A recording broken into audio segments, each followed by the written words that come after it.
Marcos declared martial law in order for him to stay in power because that was his last term. And so he designed it together with Enrile, who was then his national defense minister, so that he made it appear that the left were trying to take over, the communists were trying to take over the government. And so he used that as a way of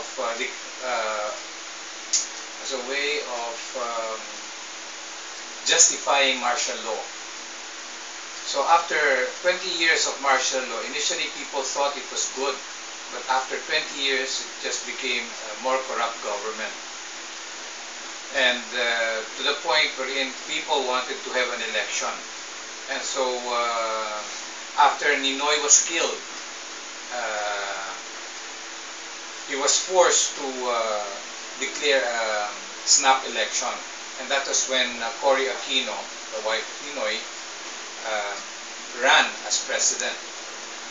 And Marcos cheated during the election. And so what happened was that Enrile, who was at the time, who knew the situation, wanted to take advantage and plan to have Marcos assassinated, who was then sick. But the plot, the coup d'etat plot, was found out, and so the military under General Ver was going to go after Enrile. So Enrile, together with Honasan and some of his RAM forces, holed up in Camp Crame. And while in Camp Crame, he called Cardinal Sin and asked for help because he knew he was going to get attacked by the forces of General Ver. And so Cardinal Sin called for the people to go. At that time, many people had organized themselves, particularly for the election, because the organization was NAMFREL. I was part of NAMFREL, and together with the people that were in my group, we all went to EDSA and stayed there for, that was I think about 3 days that we stayed there. We were there morning, afternoon, and night. We would go on shifts. For a while it was kind of scary because we thought that the military of Ver was going to attack us. But through prayers and people power, there was a change in the position of many of the military people, especially the Air Force. Initially, they were supposed to attack Camp Crame, but they landed there. Helicopters landed in Camp Crame, and then later on, the forces that were, the tank forces that were supposed to attack Camp Crame, where Ramos and Enrile was, did not pursue, did not push through.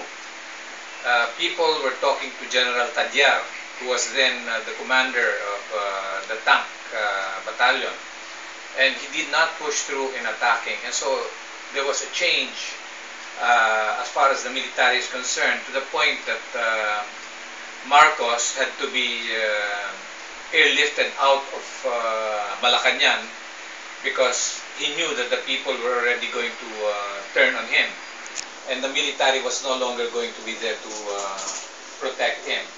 And so with the help of the Americans, they flew him out of Malacañang and brought him to Hawaii.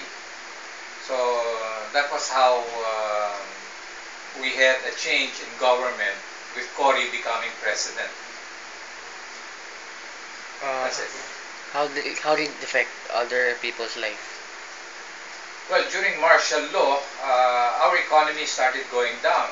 Before martial law, the Philippines was number 2 as far as Southeast Asia is concerned. Japan was number 1, and we were number 2. All the other Asian nations like Malaysia, Thailand were below us.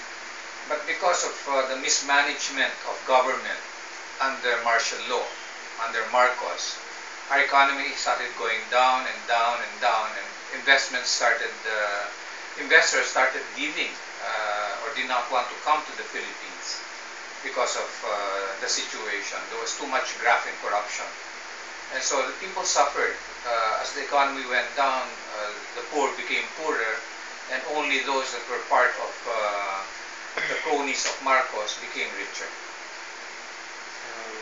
Thank you. That's